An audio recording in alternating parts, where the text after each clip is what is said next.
Well, খুব অল্প সময়ে কিভাবে যে কোনো একটা সেন্টেন্স দেখা মাত্র এই সেন্টেন্সটি কোন টেন্সে আছে সেটা আমরা বলে দিতে পারি। অর্থাৎ যে কোনো টেন্স চেনার সহজ কিছু উপায় সম্পর্কে আজকের ক্লাসে আমি আলোচনা করব। আজকের ক্লাসে বিশেষত আমরা শিখব প্রেজেন্ট পারফেক্ট, সিম্পল পাস্ট এবং পাস্ট পারফেক্ট টেন্স কিভাবে খুব সহজে চিনে নেওয়া যেতে পারে। তো সবচেয়ে প্রথম আমি যে এক্সাম্পলটা এখানে দিয়েছি সেটা দেখো, আমি তোমার চিঠি পেয়েছি। আমি তোমার চিঠি পেয়েছি, হয়তো আমি পোস্ট অফিসে গিয়েছিলাম, তো এইমাত্র তোমার চিঠিটা আমি রিসিভ করেছি, পেয়েছি। তার মানে কি এই সেন্টেন্সটা কিন্তু প্রেজেন্ট পারফেক্ট টেন্সে আছে। আমরা জানি কোনো একটি কাজ এইমাত্র সম্পূর্ণভাবে হয়ে গেছে বা রিসেন্টলি কোনো একটা কাজ হয়েছে, এরকম বোঝালে সেটা কিন্তু প্রেজেন্ট পারফেক্ট টেন্স হয়। তাহলে আমি তোমার চিঠি পেয়েছি, আমি ইংলিশ কি? আমি ইংলিশ হচ্ছে আই। আমরা প্রেজেন্ট পারফেক্ট টেন্সে আমরা অক্সিলারি ভার্ব হিসাবে দুইজনকে পাই, এরা হলেন হ্যাজ এবং হ্যাভ। এবার আইয়ের সঙ্গে আমরা হ্যাজ না হ্যাভ ব্যবহার করব। আমরা জানি প্রেজেন্ট পারফেক্ট টেন্সে আমাদের সাবজেক্ট যদি আই, ইউ, উই কিংবা দে হয়, তাহলে আমরা এই সাবজেক্টগুলোর সঙ্গে হ্যাভ ব্যবহার করি। আর যদি আমাদের সাবজেক্ট হি, শি, ইট কিংবা কোনো নেম হয়, তাহলে আমরা এই সাবজেক্টের সঙ্গে হ্যাজ ব্যবহার করি। তাহলে এখানে আইয়ের সঙ্গে আমরা হ্যাভ ব্যবহার করব। এবার আই হ্যাভ পেয়েছি। পাওয়া ইংলিশ কি? পাওয়া ইংলিশ হচ্ছে রিসিভ। ওকে, আমরা জানি প্রেজেন্ট পারফেক্ট টেন্সে হ্যাভের পরে সবসময় ভার্বের থার্ড ফর্ম, হ্যাজের পরে সবসময় ভার্বের থার্ড ফর্ম ব্যবহার করা হয়। তাহলে রিসিভড এর থার্ড ফর্ম হচ্ছে রিসিভড। ওকে, তাহলে এখানে পেয়েছি ইংলিশ হচ্ছে রিসিভড। আমি তোমার চিঠি পেয়েছি। আমি কার চিঠি পেয়েছি? তোমার চিঠি। তোমার চিঠি মানে হচ্ছে your letter. Okay, I have received your letter. আমি তোমার চিঠি পেয়েছি। I have received your letter. এখানে হ্যাভ রিসিভড, আমরা হ্যাভ দেখা মাত্র বুঝতে পারছি কি সেন্টেন্সটি কিন্তু প্রেজেন্ট পারফেক্ট টেন্সে আছে। কোনো একটি কাজ এইমাত্র হয়েছে, এইরকম বোঝালে কিন্তু সবসময় প্রেজেন্ট পারফেক্ট টেন্স হয়। বোঝা যাচ্ছে? তারপরের সেন্টেন্সটা দেখো, তারা কেউ বিয়েতে আসেনি। হয়তো তাদেরকে নিমন্ত্রণ করেছিলাম আজকে আমাদের বাড়িতে বিয়ে, বাট তাদের বাড়ি থেকে কেউ আসেনি। তো সবচেয়ে প্রথমে দেখো তারা কেউ কি হবে? তারা কেউ এর ইংলিশ হবে নান অফ দেম। ওকে, যদি এখানে আমি তারা বলতাম, যদি আমি এখানে দে বলতাম, আচ্ছা সবচেয়ে প্রথমে এটা জেনে নাও যে তারা কেউ বিয়েতে আসেনি এই সেন্টেন্সটা কিন্তু প্রেজেন্ট পারফেক্ট টেন্সে আছে। আমাদের বাড়িতে বিয়ে চলছে কিন্তু তাদের বাড়ি থেকে এখনো কেউ আসেনি, তার মানে এটা কি রিসেন্টলি তাদের বাড়ি থেকে কেউ আসেনি, মানে এটা প্রেজেন্ট পারফেক্ট টেন্স। তো প্রেজেন্ট পারফেক্ট টেন্সে আমাদের সাবজেক্ট যদি দে হয়, দে এর সঙ্গে আমরা হ্যাভ ব্যবহার করি, তাই তো? কিন্তু এখানে তারা কেউ এর ইংলিশটা হবে নান অফ দেম। যখন নান অফ দেম বলবো আমাদের সাবজেক্ট হিসেবে নান অফ দেমকে ব্যবহার করব, তখন কিন্তু নান of them third person singular হয়ে যাবে। তাহলে এখানে নান অফ দেমের সঙ্গে আমরা কিন্তু হ্যাজ ব্যবহার করব, এখানে আমরা হ্যাভ ব্যবহার করতে পারবো না। ঠিক আছে, তো তারা কেউ বিয়েতে আসেনি, none of them attend. Attend মানে কি? আসেনি বা উপস্থিত হয়নি দ্য ওয়েডিং। বিয়েতে তারা কেউ আসেনি। Okay, none of them has attend the wedding. তারা কেউ বিয়েতে আসেনি, none of them has attend the wedding. বোঝা যাচ্ছে? দেখো প্রেজেন্ট পারফেক্ট টেন্স জানাটা কিন্তু খুবই সহজ। তারপরে সেন্টেন্সটা দেখো, তিনি গত রাতে বাড়ি গিয়েছেন। মানে কি কাজটা গত রাতেই সম্পূর্ণ হয়ে গিয়েছে। কি হয়েছে?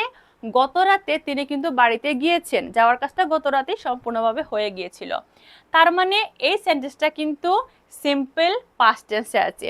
কোন একটি কাজ যদি অতীতে সম্পূর্ণভাবে হয়ে যায়, তাহলে সেই সেন্টেন্সটা কিন্তু সিম্পল পাস্ট টেন্স হয়। এবার দেখো, তিনি গত রাতে, যেখানে এইভাবে গত রাত, গতকাল, গত পরশু, এইভাবে গত রাত বা গত শব্দটা দেখতে পাবে, খুব সহজে বুঝে নিও যে এই ধরনের বেশিরভাগ সেন্টেন্সগুলি কিন্তু সিম্পল পাস্ট টেন্স হয়। তাহলে তিনি ইংলিশ কি? হি। আমরা জানি সিম্পল প্রেজেন্ট টেন্সে আমরা সাবজেক্টের পরে জাস্ট ভার্বের সেকেন্ড ফর্ম ইউজ করে দিলেই সিম্পল পাস্ট টেন্স হয়ে যায়। তাহলে তিনি বাড়ি গিয়েছেন, কি হবে? He went. আমরা জানি গো এর সেকেন্ড ফর্ম হচ্ছে কি? গো এর সেকেন্ড ফর্ম হচ্ছে ওয়েন্ট। তাহলে হি ওয়েন্ট হোম, তিনি বাড়িতে গিয়েছিলেন কবে? গত রাতে। গত রাতে ইংলিশ হচ্ছে লাস্ট নাইট। ওকে, গত রাতে ইংলিশ লাস্ট নাইট। তিনি গত রাতে বাড়ি গিয়েছেন। He went home last night. He went home last night. কৃষকরা মাঠে যায়নি। হয়তো কৃষকরা মাঠে যাওয়ার কথা ছিল, বাট তাদের মধ্যে কেউ ওখানে যায়নি। তার মানে কি, যাওয়ার কথা ছিল কিন্তু তারা কেউ ওখানে যায়নি। তার মানে এই সেন্টেন্সটা কিন্তু পাস্ট টেন্সে আছে। এটা হচ্ছে সিম্পল পাস্ট টেন্সের একটা সেন্টেন্স। তাহলে কৃষকরা ইংলিশ কি? কৃষকরা হচ্ছে দ্য ফার্মার্স। Okay, farmers. ফার্মার্সরা কোথায় যায়নি? মাঠে যায়নি। আমরা জানি যখন আমাদের কোনো সেন্টেন্স সিম্পল পাস্ট টেন্স হয়, সিম্পল পাস্ট টেন্সে যখন আমরা এখানে যাইনি না আছে, তার মানে এটা নেগেটিভ সেন্টেন্স। তো সিম্পল পাস্ট টেন্সে নেগেটিভ সেন্টেন্সে আমরা সাবজেক্টের পরে ডিড নট বসাই। ওকে, তাহলে দ্য ফার্মার্স ডিড নট। এবং আমরা জানি সিম্পল পাস্ট টেন্সে যখনই সেন্টেন্সে ডিড বসে, ডিডের পরে সেন্টেন্সে যে মেইন ভার্বটা আসে সেটা সবসময় কি হয়? ভার্বের ফার্স্ট ফর্ম হয়। গো, কৃষকরা যায়নি। কোথায় যায়নি? মাঠে যায়নি। তাহলে কি হবে? মাঠে যায়নি, টু দ্য ফিল্ড। ওকে, কৃষকরা মাঠে যায়নি, ইংলিশটা হবে the farmers did not go to the field. কৃষকরা মাঠে যায়নি, the farmers did not go to the field. Got it? বোঝা যাচ্ছে? এবার যে সেন্টেন্সটা সেটা খুবই ইম্পর্টেন্ট, এটা অনেক ভালোভাবে বুঝতে হবে। বেশিরভাগ স্টুডেন্টে কিন্তু পাস্ট পারফেক্ট টেন্সে গিয়ে প্রায় আটকে যান। সবাই পাস্ট পারফেক্ট টেন্স বুঝতে পারেন না, অনেক কঠিন বলে মনে হয়। তোমরা জাস্ট এই একটা সেন্টেন্সটাকে একটু মনোযোগ দিয়ে দেখো, তাহলে কিন্তু পাস্ট পারফেক্ট টেন্স খুব সহজে বুঝে নিতে পারবে। দেখো, শিক্ষক শ্রেণীতে প্রবেশ করা মাত্রই ছাত্ররা উঠে দাঁড়ালো। আচ্ছা, এই যে সেন্টেন্সটার মধ্যে দুইটা কাজ হচ্ছে। একটা কাজ হচ্ছে শিক্ষক শ্রেণীতে প্রবেশ করেছেন, আর তারপরের কাজটা হচ্ছে ছাত্ররা তখন উঠে দাঁড়িয়েছিল। শিক্ষক প্রবেশ করেছেন, ছাত্ররা উঠে দাঁড়িয়েছিল। এখানে দুইটা কাজ হচ্ছে। তো এখানে প্রথমত জেনে নাও যে এই পুরো কাজটা কিন্তু অতীতে হচ্ছে, যে শিক্ষক ক্লাসে আসা মাত্র ছাত্ররা উঠে দাঁড়ালো। মানে কি, এটা হচ্ছে পাস্ট টেন্সের কথা। এবার যখন অতীতে যে কোনো দুইটি কাজ হয় এবং দুইটি কাজের মধ্যে যে কাজটি প্রথমে হয়, আবার আরেকবার বলি, অতীতে দুইটা কাজ কিংবা দুইটা ঘটনার মধ্যে যে কাজটি প্রথমে হয় তার জন্য আমরা পাস্ট পারফেক্ট টেন্সের ব্যবহার করি। যেমন আমরা জানি পাস্ট পারফেক্ট টেন্সে একটাই অক্সিলারি ভার্ব আছে, আর সেটা হচ্ছে হ্যাড। আমাদের সাবজেক্ট যাই হোক না কেন, পাস্ট পারফেক্ট টেন্সে আমরা অক্সিলারি ভার্ব হিসেবে সবসময় হ্যাডের ব্যবহার করি। তাহলে শিক্ষক শ্রেণীতে প্রবেশ করা মাত্রই মানে খুব তাড়াতাড়ি, তৎক্ষণাৎ, ঠিক এই মুহূর্তে, এইরকম বোঝালে আমরা ইংলিশে কি লিখি বলতো? No sooner had. ওকে, এখানে দেখো এই যে প্রবেশ করা মাত্রই, এই মাত্রই কথাটির জন্য আমরা নো সোনার হ্যাড ব্যবহার করেছি। No sooner had the teacher, no sooner had the teacher came into the class. শিক্ষক ক্লাসে প্রবেশ করা মাত্রই কি হয়েছিল? ছাত্ররা তখন উঠে দাঁড়িয়েছিল। কি হবে? Then the student stand up. Okay, then the student stand up. এবার পুরো সেন্টেন্সটা দেখো, এখানে ইন হবে না, এখানে হবে ইনটু। ওকে, এখানে ইনটু হবে।